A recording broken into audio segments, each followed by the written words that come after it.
Hello, my name is Dwayne with Wellspring Components, and we have the amazing opportunity today to cook pork butts for pulled pork sandwiches. In fact, Camp Creek Church out of Etna Green asked if we'd be able to cook their pork butts for them for a church benefit auction they got going on, and all of the proceeds go right back into the community that they serve. So really neat opportunity. It also gives us the opportunity to show the Big Ben 40 and how it can cook even a low and slow pork butt, as well as cook many of them for lots of people. We've got about 12 to 14 of them that we're going to do. So let's get started.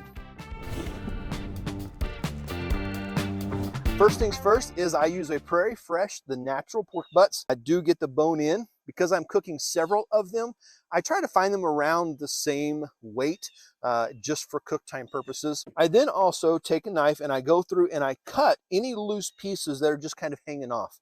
I don't necessarily want those just to cook for long periods of time and just get charred or burnt. So anything small and loose, I just kind of cut it off and ready to go. I also do something a little different is I cut some of the fat off of there. I just trim it down. There's plenty of fat throughout this cut of meat. So I really want to get a lot of seasoning on the meat itself, not necessarily just on the fat. Now, as far as binding agents go, you don't have to use a binding agent if you don't want to. I am going to use yellow mustard. If you don't like mustard, that's okay, because it's not necessarily going to change any of the flavor or anything whatsoever. It's just going to help that dry rub seasoning adhere to the meat. Now, as far as seasonings go, I am going to make sure that we get all sides of this particular pork butt done. And we're going to use our meat rub that we do here at Wellspring. It is called meat rub. It's an all-purpose for all kinds of meat. I do it a lot for ribs as well. You've seen in some former videos of what we use for that. Again, it is low sugar. It is a low salt, so you can use it generously. But that's what we're going to use on this thing here. So we're going to take it and we're going to, everything is going to be covered in it. We're going to make sure to get a nice coat of this meat rub across there, get it in there well. For me, it's that nice red. It's going to put out a nice bark. It's going to lock in a lot of juices and a lot of flavor. And then we're going to let it set. I would say minimally is about 20 minutes. That dry rub is going to soak in some of that moisture and it's going to look or appear kind of sweaty. That's what you're looking for. You could do it night before and let it set overnight, and that's not going to hurt it at all because it is such a large piece of meat. But at the same time, you do need to let it set for about 20 minutes. Tomorrow, when we get this up and running, we'll show you the cook. We'll show you how we hang them up on the racks and the process in getting it done. We have just been cooking for an hour and a half at 250 degrees. Want to open up and get a quick look and see what our bark looks like. See the amount of smoke rolling out of there. Just kind of give you a glimpse of the cooking process of these pork butts. I wish you could smell what I smell right now.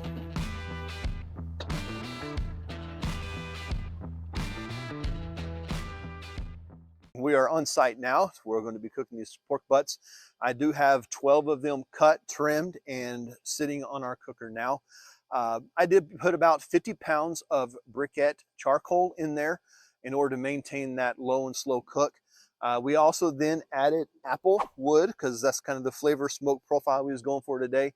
So I added a few pieces of the apple chunks on there.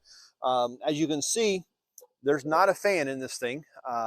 This is the amount of smoke that allows it to come through with the damp systems that we do have. There are 2 in the front, again, 1 in the back, and then 2 on either side.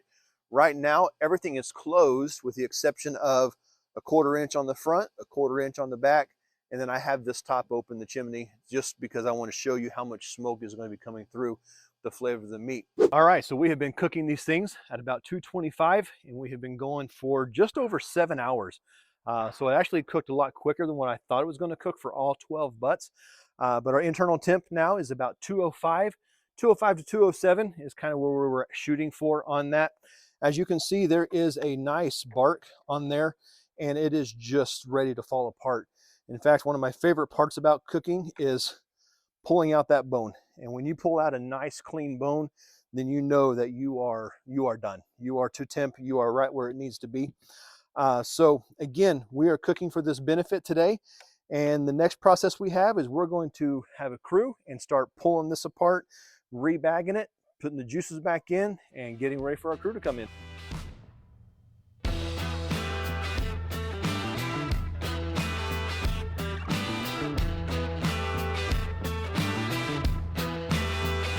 Well, we started this morning at 6 o'clock. 9 hours later, we are actually fully cooked with all 12 butts. We are extremely pulled and ready to go. We're now waiting for our guests to show up. So until then, I have got to try this stuff. And I'm just telling you, oh my goodness, you got to do this. It is so much fun. Very good. So again, thank you very much for watching.